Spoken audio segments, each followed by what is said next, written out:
Welcome back to Learn Your Stripes. I'm Ryan Guillory. And I'm Michael Moran. And today we're going to discuss game and sideline management with an umpire. Our very own Drew Calvert. Drew, welcome. Thanks for having me, guys. So before we get started with Drew, we're going to go back to our play from episode 10, and we'll talk about it here a little bit. Just to recap it, A's ball, 3rd and 18 at the A27 with 2 seconds remaining in the third quarter. A19 hands the ball off to A3 on a jet sweep. A3 turns the corner and is in the clear with no defenders within 10 yards around him. As A3 hits the A42, 3 yards short of the first down, a whistle sounds, and the line of scrimmage official marks the beanbag. And we want to know from our audience here, how do we address this, what options Team A has, and will the down and distance be at the next snap for each option, what will the play clock be, the game clock be, and if there's any sort of difference between high school and college. So the long-awaited answer, this is an inadvertent whistle. A3 has gained 15 yards when the whistle sounds. Team A in both high school and college can choose to take the result of the play at the time of the whistle, which will leave us with 4th and 3 from the A42, or they can replay third down from the A27.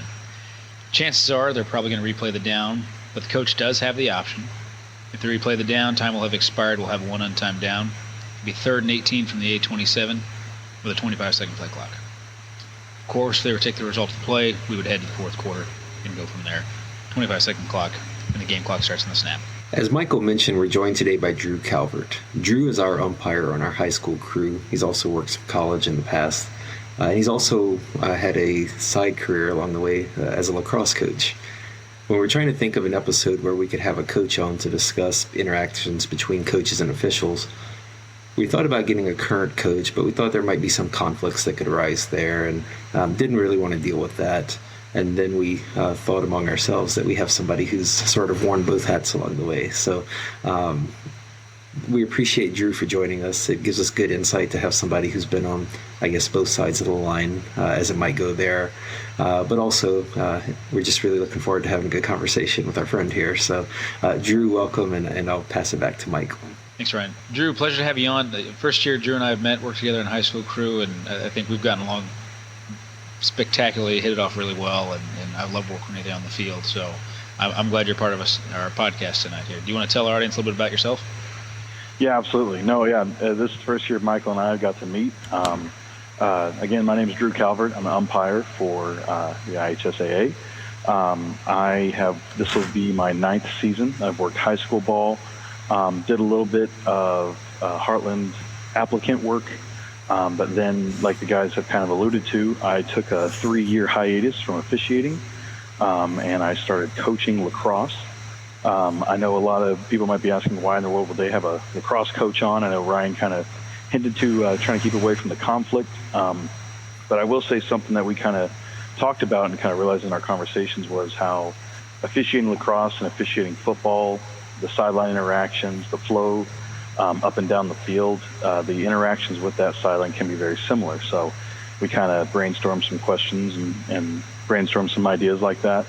And I'm excited to be here and be talking with you guys. Well, we're glad to have you, Drew. And like we said, we think that we can sort of have a twofold conversation. First, as the umpire, you sort of control what happens in the middle of the field, right? So game management in terms of what happens with the 22 guys on the field, you're largely in control of that. And among the 5 of us, you have more power there than really any of us and more insight as to what's going on there. But the flip side of that is that, again, having been a coach, you've also interacted with officials as a coach, and flip side now, being an official, you interact with coaches as an official and have done both. So we'd like to go down both of those paths today. So let's start with the game management in the middle of the field, and I'll let Michael get going here. Well, I've worked an umpire in a varsity contest, I don't know, less than 1 time in my hand. So I think people either love it or they're scared of it. Put me in the scared category. Drew, what do you like about being in the middle of the field like that, being within the thralls of all the action? Yeah, no, you're totally right, Michael. I feel like the interactions I've had with other officials is a love or a hate position. Me personally, it's the farthest away you can get from the coaches. No, I'm totally kidding. I had to throw that out there. That's an umpire joke. No, for real. The main thing that attracted me to umpire was, me personally in high school, I was a lineman. I know we always say, what are umpires' responsibilities? Guard, center, guard, and that's it, and the ball. But it just being in there, kind of being in the action. But more than anything, I really enjoy the interaction with the players. I really enjoy kind of getting in there, mixing it up with them, talking to them. And I know we have more questions regarding the game management side of it, but it all comes around. It's all going to come back to that, is game management and how we can do preventive officiating versus just throwing flags around all night.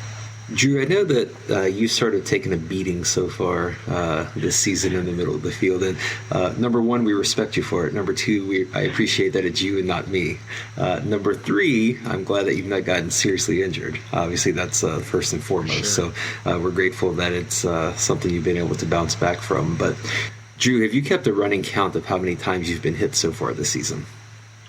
Yeah, I think this is my first season coming back into officiating. I'm definitely getting a baptism by fire and a reintroduction. I haven't kept a solid count besides the little dings and dents and bumps into and getting your foot stepped on. I think I've actually taken probably a good 3 hits. But the key is I've not gone down yet. That's super important. But yeah, it seems like every other game, a corner or a linebacker that drops for a pass or tries to come up has found me in lieu of finding the ball runner. Have you recorded any tackles yet this season? I have not. You guys did the IW episode last year. I'd say the umpire's IW is recording a tackle. We never want to do that. Yeah, of all the people in the field, you shouldn't have an actual IW, so I suppose that would be your equivalent there for sure. Exactly. So, it's, in terms of getting, after you've been hit by that player, what's that like? Is it normally? How do you kind of come back from that? How do you get that out of your head, or does the player usually say, "Oh, I'm sorry, sir," or they're like, "Hey, you're in my way"? What's that like? Yeah, hopefully by that time I have kind of built that rapport in the middle. But I would say, 9 times out of 10, really so far this year, I'll say, what did I say? 3 times out of 3. The players are always super gracious. They always brush off you. They realize what happened, but of course they stick to the play, and it's usually a defender, and they're going to get the ball.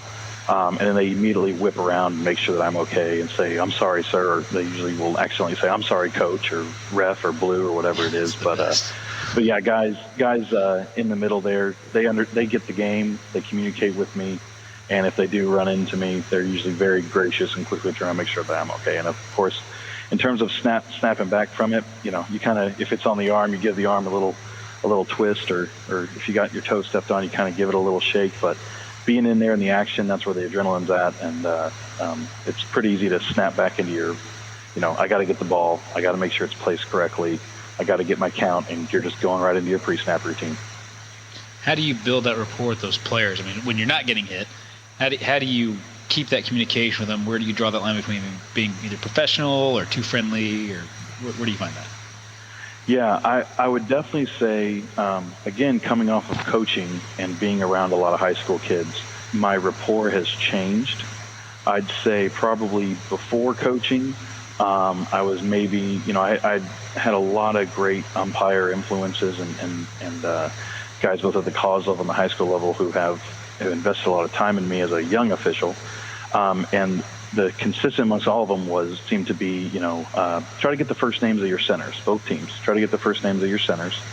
So I used to do that. And now that I feel like I'm able to kind of expand that, it's not as rigid. So I'm not only getting the first names of my centers, I'm asking the names of maybe my guards.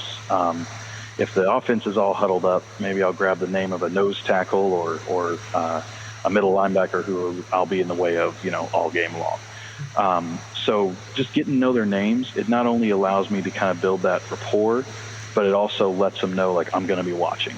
And when I holler at them, and I say, "Hey, Kyle, hey man, you're getting outside there. Hey, watch that jersey pull, something like that." It helps that preventive officiating. And, you can say, "Hey, 62, chill out," is one thing, but you throw, their Christian name in there, then they really start paying attention to you real quick. Do you find that you have to draw the line between being too friendly with players and maintaining professionalism as the official, or how do you balance that? And I guess along the same lines, do you have any concerns, if you're being on a first name basis, if you're joking around with the players, if the opposing coach sees you joking around with the other team, any concerns that the coach is like, hey, what's going on out there? Something like that. Yeah, I probably am on the side of probably a little friendlier with the guys in the middle. I've never had a coach ever come up to me and ask what was I saying to the player, or at least, my wings, you guys have never radioed to me saying, hey, the coach is wondering why you're so talkative with my center, or the opposite team wants to know why you're so talkative to, the opposite team's center. I think it is a benefit of being in the middle, and I think, high school students, they're so focused on pleasing the coaches, and they're so focused on doing their job that it's almost like a relief that someone who's not one of their coaches is willing to talk to them, and it's not the other team jawing at them. So again, it just, anything from, hey, how do you like the ball? Do you like it, want laces to the right or left, especially with snappers? Do you like the laces, facing down? Just little things like that. They appreciate it, and I think through that they are less likely to jaw jack at the other team. They're less likely to do anything silly after the play because they know I'm there, because I'm constantly talking to them, and I don't become like an invisible face there, roaming in the middle with them. I have to say, I noticed in the last game when one team was punting that you always put the laces down on that fourth down. And it was just something that I picked up on, that you were just, I don't want to say robotic in a negative sense, but you just, every time we got to that point, you knew it and got it down. And just watching from, 25, 30 yards away, depending where we are on the hash, it's just really impressive to watch. So just something I noticed that seemed to be a nice touch, and obviously building that rapport with the players there. You mentioned, that players, especially high school kids, they like to talk to somebody other than the coaches or the other team, jawing at them. If tempers do start to flare out there, do you have any tricks that you've picked up over the years, or somebody's taught you or anything along the line that helps you calm them down and get things back to normal? Sure, yeah. I'm a big one-liner guy. I'm a big cut it out. I'm a big, I know in the last game that we had, I know that the defense had an end who seemed to just be timing up the snapper perfectly. Almost to the point of an offsides, but I know that you guys were on all that, so I trusted you guys to call that, and I only notice it because it's out of the peripheral vision of my guard center guard focus. And that was actually a tackle who kept going, throwing his hands up like, come on, he's offsides, and he kind of got close. He goes, you got to watch him going offsides. And I just joked to him, I said, maybe you should try going on two. And he laughed. he kind of gave a giggle. And he turned around and went back to the huddle. And, you have to feel that out. If he was extremely angry, I'd been like, I would have probably said, hey, I trust the guys on the wings. They're the ones to be watching that, okay?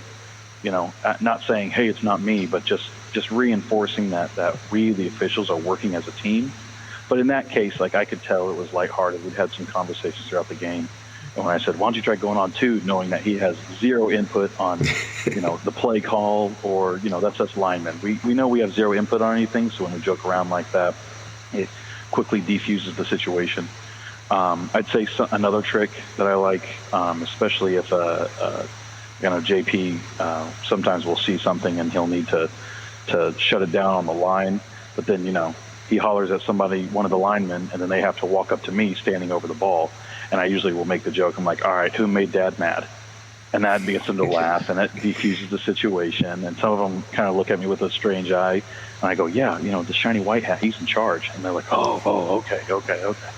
Just little things. Well, I'm big on the one-liners, and they come to me in the moment. And they always probably sometimes sound silly, but in terms of like an actual strategy and not just Drew's silliness you could take to the game, is just continuously, it's not continuously joking with them, but just continuously, having a conversation. They're students. They're just worried about pleasing everybody around them. And when you get to kind of reinforce like, hey, at least, I'm pretty easy to please, and everything that you're doing for me is A-okay. You're not holding. You're not cussing at the other team. You're not doing anything you shouldn't be doing. So, for me, you're doing great. That they kind of, I think they cling on to that. And I think that they will appreciate that throughout the game. They'll ask you questions. Why is that? Why is this? And it stays pretty friendly, pretty diffusing, and the great things you can do at both sides. So no coach is ever going to say anything along the lines of, hey, you're talking to them too much. You're not talking to our guys too much. I think the coaches are worried about their own things too, and what they're not worried about is guard, center, guard, unless of course there's a holding call. So, or a chop block. Yeah, or the chop, the dreaded chop. So, Drew, you mentioned about us earlier. We had that scenario with the defensive end there, and you trusted us, which is very kind of you. But what can we as wing guys, particularly, we've all kind of gelled over the last several weeks, I think, really well. But if you had a message to get to other wing players, how can your wings help you in a game? Whether it's relaying messages to coaches, pinching in a particular game, what particularly? Yeah, no, absolutely. And this is definitely where kind of my coaching experience is going to kind of come into play. Again, in lacrosse, referees are flying up and down the field, similar to how wings are flying up and down the field. You guys actually get an opportunity to stop and watch the play start. And the biggest thing in terms of managing the game is, again, just like you said, Michael, kind of making your presence known. It doesn't always have to be super aggressive, but if you see something, you kind of say something to one of the players. It's like, hey, you're on, but your toe is almost, you're getting really close to being offsides, or letting me know in my ear I need to tell a DN to scoot back. Like the one we had last week, who was just timing it up perfectly, and I was just waiting for one of you guys to ding him, but like I said, they probably should have went on too. But they just again, yeah, making the presence known, and then with the coaches themselves, I know that you guys do this fantastically, because I don't feel like we ever walk away from a game, win or lose, that we have a coach that absolutely despises us. I truly haven't felt that this season. Our grades may show otherwise, but at least to me, it doesn't feel that way. And is, again, kind of really, I think it comes down to just that, again, constant communication. You never want to feel like there's just a brick wall on your sideline, because I feel like the ever quiet referee going up and down the sideline who never acknowledges the coach, I don't know why, but it gives off a vibe of they don't know what they're doing. They're trying to think through your question, and they don't know how to answer you, so they're just not answering you. Whether it's a, hey, coach, I'll get to you in a minute, or, you're able to, in the moment, explain kind of what you saw, or again, going back to that, if it's Ryan going, hey, I trust my wing official. Yes, he's got that one, and, if he's keeping his flag in his pocket, I trust him. I totally know. Or if it's a lighthearted conversation and they're talking about holding in the middle, it's completely on your vibe. But I always love to be like, well, the umpire, this is his first year. So, just give him some grace, coach. It's going to be okay. But of course, you have to feel out that situation. You're not going to do that with seconds left on the clock, tied game, and they're trying to get a first down to score. That's not the good time to do that. But, just again, before games, we introduce ourselves to the coaches. You guys as wings will go and introduce yourself more personally to the sideline you're going to have the coach on. And it's all about, people are people, and people love bond and rapport. So at the end of the day, I think it just really comes down to bond and rapport between you and your sideline coach. And if you can nail that down, then if they get blown out, it's a tight game and you had a tight call, at least at the end of the day, they're going to feel like you know what you're doing, even if they didn't agree with it.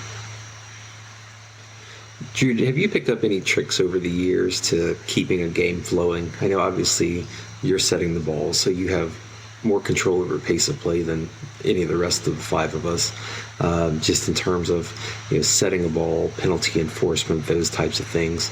Is there anything special or things that you've learned along the way to keep the game flowing and avoid it being choppy here and there, or having different paces of play along the way? Mm-hmm. Yeah, I definitely think, I think camaraderie and understanding what everybody's going to do on your crew is huge to pace of play. Because, yes, I'm physically setting the ball down, but then as soon as I set the ball, I'm making sure chains are where they need to be. I'm making sure my referee's where he needs to be. I'm making sure that, just kind of glancing to my left, glancing to my right, making sure that I got, I can see stripes from both of you guys, and that means I don't have a coach in between you and me. There's nothing that needs to, slow the situation down you never want to get into a dangerous situation where maybe someone on your crew is not paying attention because a coach is in his ear, or a player's snap has come loose and he's bugging my referee about it. But in terms of like controlling the pace, I know one thing that I've always been pretty big on has always been making sure that I don't ultra slow down in a blowout, and I also don't ultra speed up in a hurry up. It's definitely you have to kind of feel it out, but is there a little bit of a hop in my step when they're trying to get the ball and they're saying get down. Yeah, I'm going to get the ball there maybe a step quicker than usual, just because I want to mimic the intensity of the game, but I'm not looking crazy doing it. I'm not pushing players aside to get the ball down. But after I get that ball down, again, I'm making sure chains are where they need to be. If we got a first down, I'm making sure chains are where they need to be. I'm making sure my referee is where he needs to be, and I'm making sure that there's just nothing extra, nothing crazy going on before I back out. And again, that bonding rapport with that center is going to be huge here, because I'm going to put that ball down, and I'm going to, look at Kyle. I'm going to have my hands up for the quarterback. I'm going to go, Kyle, not yet. Kyle, hold on, Kyle. Hold up, bud. Hold on for me. And at the beginning of the game, I've already had conversations with them and been like, hey, you and I know that quarterback doesn't control that football. You control that football. And centers love hearing that. They love hearing that. So, when you get in those intense situations, I'm going to hold on, Kyle, hold on. He physically can't get down because I'm standing right there. But again, that bonding rapport, he knows that I'm under control. It's nothing crazy. I'm not trying to slow down a drive or anything like that. But just, again, I think it's a huge crew effort of, I know Michael's going to get those chains going. I know Michael's going to get those chains where they need to be in a reasonable time. So if he's not there, something's wrong. I know Ryan is going to be lined up because he wants to make sure that his wide receiver is on or off. But if he's not there for any reason, something's wrong. If I can't see my shiny white hat back there, something's wrong. I need to stay put. And once I have check, I'm going to back out, get my 11, go through my pre-snap routine, even in a high-intensity situation. So I think it's crew camaraderie. You guys do what your crew agrees on. You go at your pace of your crew. And again, it comes down to that methodical, slow, making sure everybody's where they need to be. That's going to make you look so sharp and make you look like you know what you're doing, and build that confidence in the coaches more than anything else. That's awesome. I feel like I'm learning a lot about being an umpire, so doesn't mean I want to jump in the middle, but I'm learning a lot. Well, let's talk a little bit about sideline and some of the guys that you referenced, Drew, or maybe yourself. This is why guys love being in the middle, is you don't have to deal with the sidelines. That's the running joke. But there are parts of the game. I know when we do our pregame, it is you and our referee out there handling all that pregame stuff, and we can get to some of your duties there later on. Some folks may know those. But since you are in the middle, how do you build a relationship with coaches? Yeah, that's a good question. I get most of my FaceTime with coaches in the pregame coaches meeting. I'm standing there with the referee with the white hat. He's reading his script. We're doing the coin toss, all that fun stuff. I feel like JP and I kind of finally have that down to pretty good, at least pretty good for a dog and pony show, I'd say. But that's where I introduce myself as, hey, coach, I'm Drew Calvert. I'm your umpire. I'm the guy in the middle. And they, oh, okay. And then we do our thing. So that's when I have the most FaceTime with them. During the actual game, it's mainly you guys, and they really only care about you guys. They probably don't care as much about me in the middle, but at least they can put a face to a name, whether they remember it or not, or have to remind themselves on our little cards that we give them. But they can at least give an idea of like, okay, that's the guy in the middle. So if I have a flag that is noteworthy enough to come over to the coach for an explanation, if that ever were to happen, again, it's just building that confidence. Coach knows I'm the guy in the middle, so if I'm going to come to him, I'm talking about something that's going on in the middle, not just who's this random guy coming up and talking to me. But yeah, that bonding rapport is definitely made at the very beginning in the pregame more than during the game itself. And Drew, as a former coach, I'm sure that when you coached, especially from my understanding, lacrosse is sort of a close-knit kind of world. There's only so many people who officiate and coach there. But especially in a sport like that, I'm sure that at times you dealt with officials that you knew pretty well. If that was the case, I'm trying to ask you to put on your coach hat at the moment. As a coach, would you consciously try to avoid being too friendly so that the other coach might not be staring at that and become upset? Or would you just say, well, I know this guy, so we're going to talk for a little while? Or did that ever enter into your psyche at all back as a coach? Yeah, no. I guess I should say as well, I officiated lacrosse for 3 or 4 seasons before coaching it. So yeah, I did know about everybody out there, since there's not nearly as many lacrosse officials as there are football officials. So especially that first year, I saw a lot of people that I did know. As a coach, of course, you're looking for any advantage possible. So was I overly concerned about what the other coach thought about my friendliness to the officials? I probably wasn't. I probably, short of giving them a hug, would, talk plenty with them. They'd usually congratulate me on the job or something like that. And I'd say, congratulations for being here. I'm happy to be here. And we'd joke around about how much crap I'm going to give them during the game. But yeah, as on the coaching side, I would say I definitely had no problem showing that I knew these people that were officiating the game, and usually the other coach had done their homework enough to know that I was a formal official and I knew who they were. At least the good coaches did, for sure. Would it ever stand out to you if you saw the officials being overly talkative or friendly to the opposing coach, or did you just sort of understand that's just part of the game, that's how it works, or how would you respond to that? That was one thing I think I realized really in coaching. You've prepared so much during the week, and you're making sure that the pregame drills are going properly. Your assistant coaches are doing what they're supposed to do. I read this question, I was thinking about in my mind, other than when they were talking together, I don't think I ever remembered actually watching the opposing coach talk to the officials. In lacrosse, unlike in football where we bring the coaches together, in lacrosse, it's very separate, where, you go to one coach, you do your song and dance and everything you need to say on your script, then you go to the other coach. And as soon as I was done with my part, I got out of there and I was back to making sure everybody was doing what they're supposed to be doing pregame. So I don't think it should be a huge concern of yours, but obviously, of course, we always want to keep it professional, especially if we know, as officials, we want to keep it professional. We want to keep it even, especially if we run into a situation where we do know the coach that we're talking to. But it seems that most coaches understand that as well, especially in football. If they see the official that they know, which I know a lot of officials out there who've been officiating for a long time know a lot of the coaches, and I've seen them, grow into from assistant coach roles to head coach roles. They understand that they need to keep it professional. There's a lot of eyes on them, especially on a Friday night. So I think it is the professionalism is very mutual, I'd say. So, Drew, keeping your coaching head on here for a little bit, what kind of gave you the confidence in officials when you encountered them? So, if you encountered a new official for the first time, what was something that either they did or said that gave you confidence in them? That's a good question. I would say it all starts with that coaches meeting. I know our crew we're very big on. We go to the coaches. We take our hats off. We shake their hand.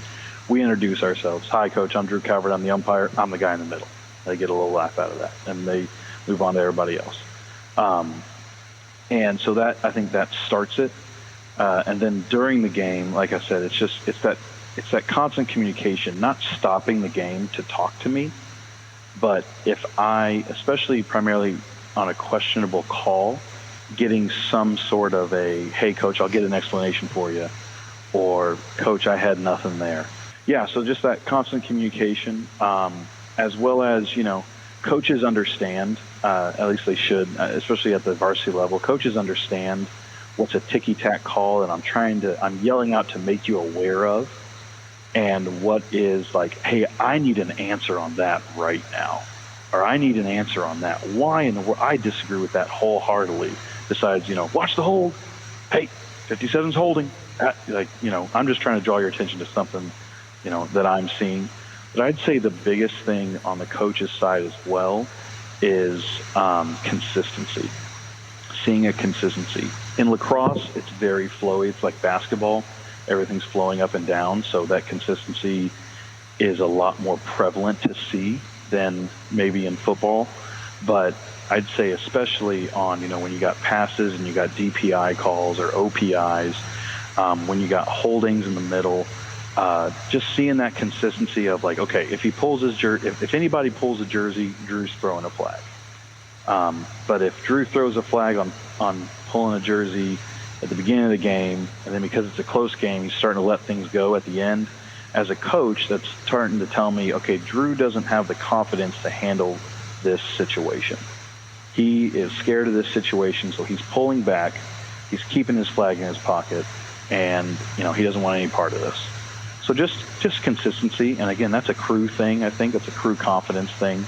We all know that we know the rules. We all know that we've done the tests, and we all have the experience to really just stay consistent. And we all know that whatever we miss or get is going to pop up on film next week, and we're all going to talk about it. So again, I think it really comes down to crew camaraderie and just being confident in what you're doing, and in football, confident at your position. So I want to go back to something you mentioned about how coaches will say, hey, watch 57 or watch this, just trying to, buy one, if you will. If you were coaching and the game's going on, is there anything that an official might do that would, on the flip side, make you lose confidence in them? Kind of going back to what I said before, just completely stone-faced, silent, not acknowledging my presence whatsoever. We were all buddy-buddy during the coaches meeting, and now you're refusing to talk to me. That's making me assume, I'm drawing conclusions about you in my mind, why you're refusing to talk to me. And again, me personally, sometimes it would make me feel like I'm losing confidence in you as an official. Especially in football, if we were in football, when you're on my sideline all night long and you're refusing to talk to me unless it's like an easy one or something like that. Just continue that bond and rapport, and continue to, if you don't know, you don't know. We have radios. Hopefully everybody else out there does too. Don't be afraid to ask a question during right before the first down, and say, Coach, he'll get me an answer. I trust Michael over there. He's going to get me an answer, but I want to watch this play right now. And then after the next one, hey, Michael, did you have anything on me that? Yeah, no, totally.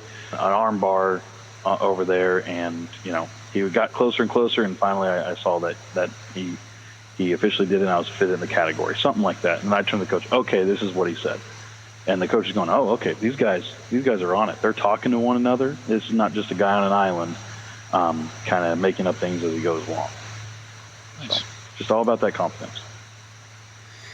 Did you find when you coached that if you thought an official just blew a call, just completely missed one that should have been obvious, we talk about the ones that are obvious to grandma on the top row of the stadium, right?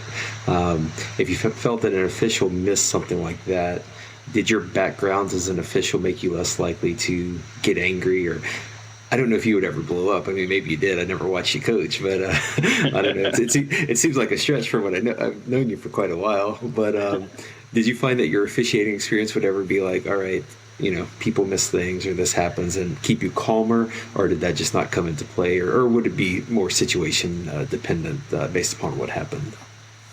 Yeah, I did have a reputation amongst other coaches about being the formal official who was easy on all the officials.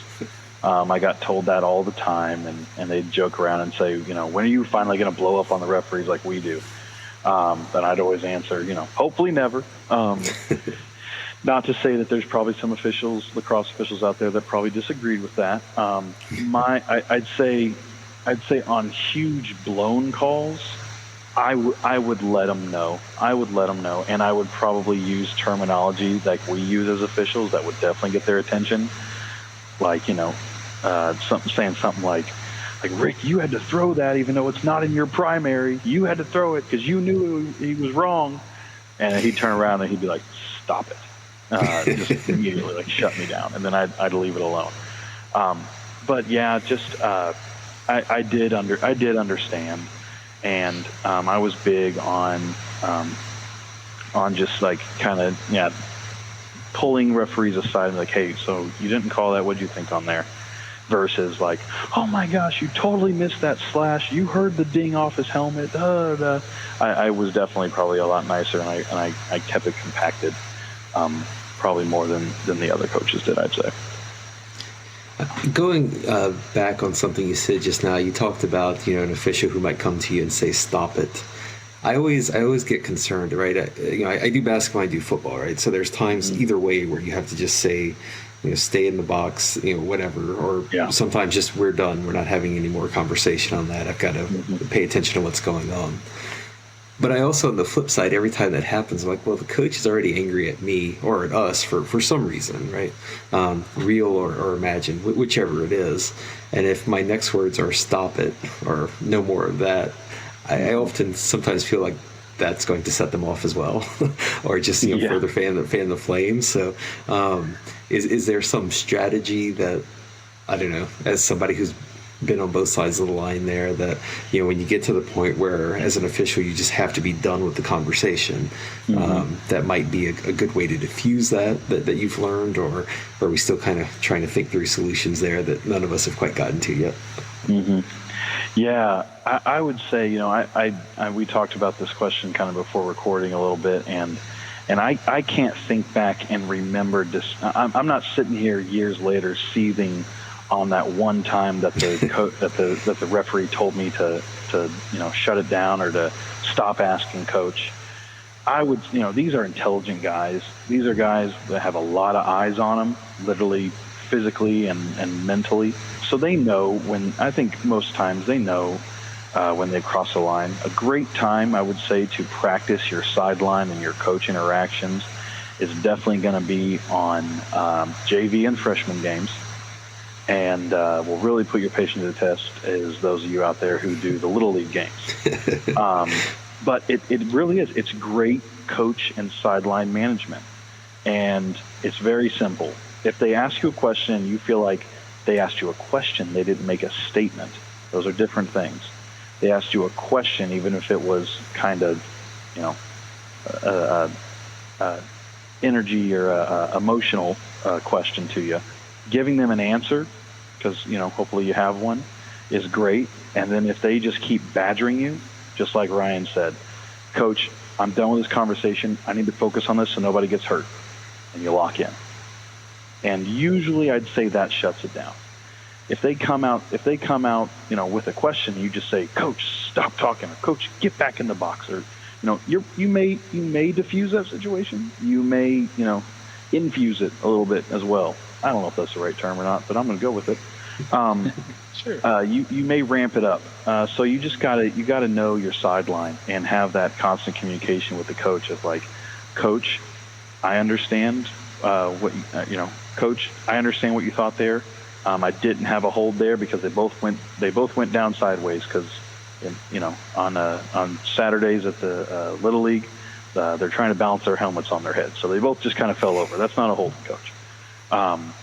But if he's keep going at it, like, Coach, we're done talking about this. I need to focus on this so nobody gets hurt.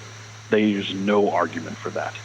No coach is going to be able to, no, don't watch my players to make sure everybody's safe. Keep talking to me.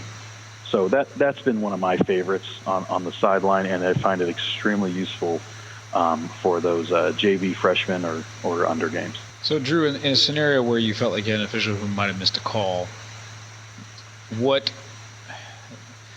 I know we always try to say get to the next play and don't dwell on things, but is there something an official could do to help kind of build that trust back?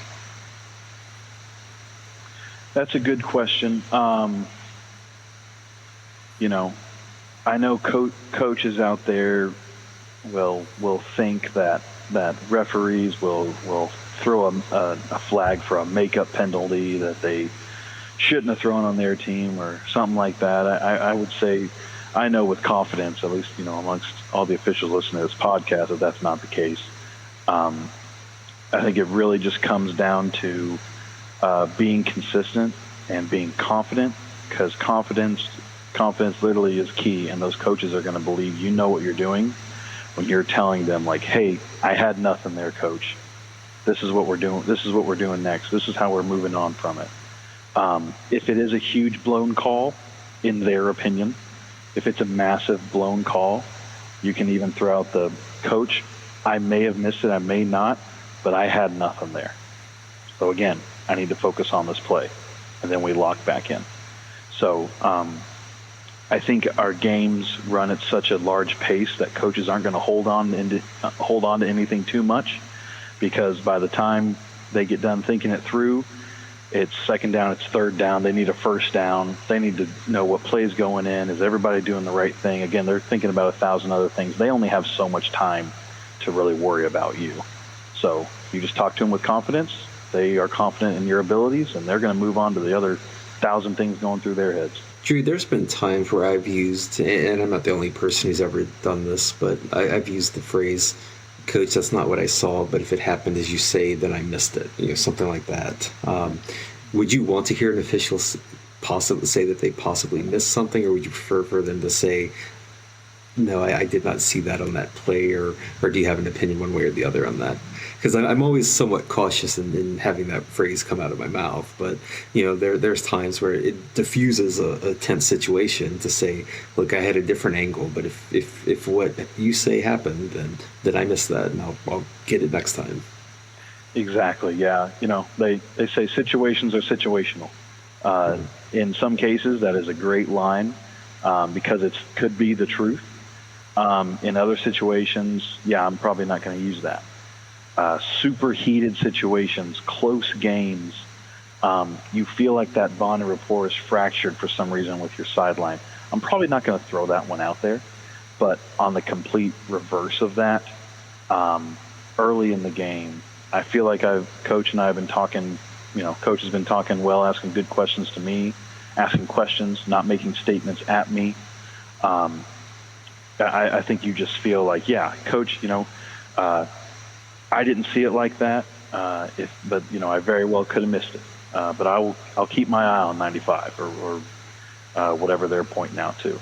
That could build the confidence. That could build the confidence back in the coach. Like, okay, I was just like I said earlier. As a coach, I was heard.